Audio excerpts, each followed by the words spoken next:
తిమ్మాపూర్ గ్రామంలో విద్యా కమిటీ అధ్యక్షునిగా ఉన్న నేను తిమ్మాపూర్లో ప్రాథమిక పాఠశాలలో ప్రీ ప్రైమరీ ఇవ్వకపోవడంపై విద్యాశాఖ అధికారుల నిర్లక్ష్యం.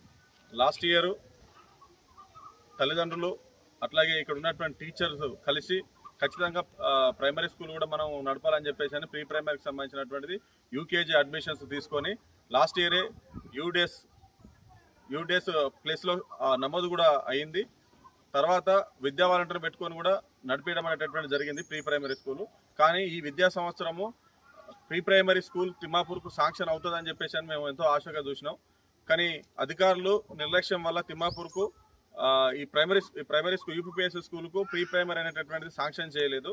తిమ్మాపూర్లో మేము విద్యా కమిటీ వేసుకొని ఆ విద్యా కమిటీ ద్వారా గ్రామంలో ఉన్నటువంటి విద్యార్థులందరూ కూడా ప్రైవేట్ బళ్ళకు పోవద్దు, ప్రభుత్వ బళ్ళకి రావాలని చెప్పేసి ఈ సంవత్సరం క్యాంపెయిన్ చేశాం. ఆ క్యాంపెయిన్ ఫలితంగానే సుమారు ప్రైమరీ స్కూల్లో ఇప్పటికే 35 మంది అడ్మిషన్స్ కొత్తగా తీసుకోవడం అనేటువంటి జరిగింది. హై స్కూల్లో కూడా సుమారు 30-40 మంది అడ్మిషన్స్ తీసుకోవడం జరిగింది. ఇంకా అడ్మిషన్స్ వస్తూ ఉన్నాయి. మేము విద్యా వ్యవస్థలో ప్రభుత్వ బోర్లను కాపాడుకోవడానికి మా తిమ్మాపూర్లో ఉన్నటువంటి పేరెంట్స్ అందరం కూడా ప్రజలందరం కూడా మేము ప్రయత్నాలు చేస్తూ అందరం ఇక్కడ డెవలప్మెంట్ కోసం మేము ప్రయత్నం చేస్తుంటే కానీ ఇక్కడ ఇంట్రెస్ట్ ఉన్నటువంటి వాళ్ళకు కూడా నిరుత్సాహపరిచే విధంగా అధికారులు నిర్లక్ష్యంతో తిమ్మాపూర్కు ప్రీ ప్రైమరీ స్కూల్ను శాంక్షన్ చేయకపోవడం అనేటటువంటిది చాలా విచారకరం. మేము దీనిపైన ఆల్రెడీ ఎంఈఓ గారితో చాలా సందర్భంలో డిస్కస్ చేశాం, డిఓ గారితో మాట్లాడినాం.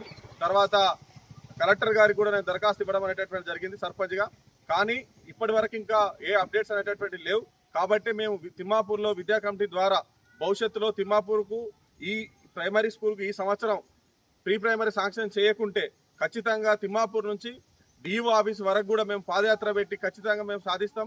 కానీ అధికారులు కనుక ఈ మొండి వైఖరి కనుక విడిచి ఇంట్రెస్ట్ ఉన్నటువంటి గ్రామాలు ఏవైతే ఉన్నాయో అక్కడ ప్రీ ప్రైమరీ స్కూల్ను శాంక్షన్ చేయాలని చెప్పేసి మేము కోరుతున్నాం. అట్లా చేయకపోతే మాత్రం ఖచ్చితంగా రాబోయే కాలంలో ప్రైమరీ స్కూల్కు విద్యా వ్యవస్థను మెరుగుపరచుకోవడానికి తిమ్మాపూర్ గ్రామ ప్రజలు విద్యా కమిటీ ఖచ్చితంగా ఉద్యమిస్తుందని చెప్పేసి కూడా హెచ్చరిస్తా ఉన్నాం.